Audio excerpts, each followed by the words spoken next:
Hello বন্ধুরা, আজকে আমি দেখো বানাবো চিকেন। তো চিকেনটা আমি প্রায় ঘন্টাখানেক আগে নুন এবং আদা রসুন পেস্ট দিয়ে ম্যারিনেট করে রেখে দিয়েছিলাম। আমি একদম সহজ সবটা নর্মাল চিকেন বানাবো, অত এটা সেটা ওটা দেবো না। এই গরমের মধ্যে হালকা পালকা ভালো খাওয়া।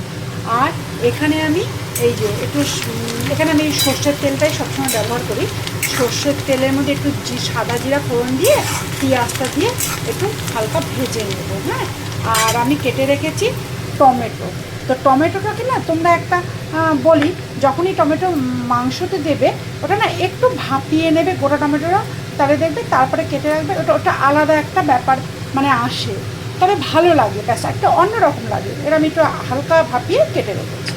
চলো এবার পেঁয়াজটা ভাজা হয়ে আর একটু ভাজা করে, হ্যাঁ দেখো, আর এর মধ্যে অবশ্যই একটু চিনি দেবে।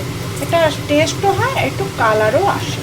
কারণ আমি না সবসময় একটু কাঁচা লঙ্কা রান্নাই করি, এটা তো আমি কাঁচা লঙ্কা দিয়েই ওই ম্যারিনেট করে রেখেছি, আদা রসুন আর কাঁচা লঙ্কা। এবার আমি মাংসটা দেবো।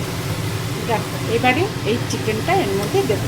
এই নুন হলুদও দিয়ে নুন দিয়েছিলাম, হলুদও দিয়েছি। হ্যাঁ, নুন হলুদ দুটোই দিয়েছি। এইবারে দেবো টমেটো। টমেটোটা আগে দেবো না পেঁয়াজের মধ্যে, ঠিক আছে? এটা একটু নাড়াচাড়া করে।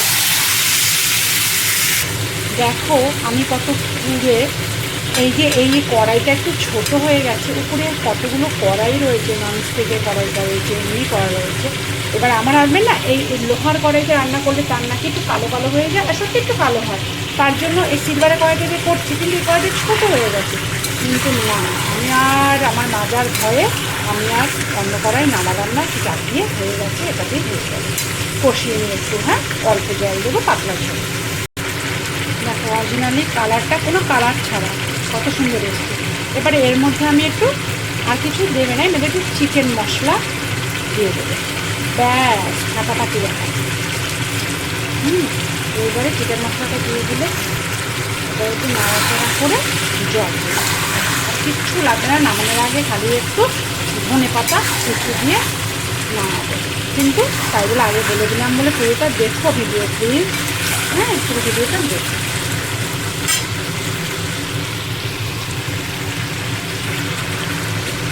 দেখো বন্ধুরা কি দারুণ কালার এসছে। দেখো এবারে কষানো প্রায় শেষ।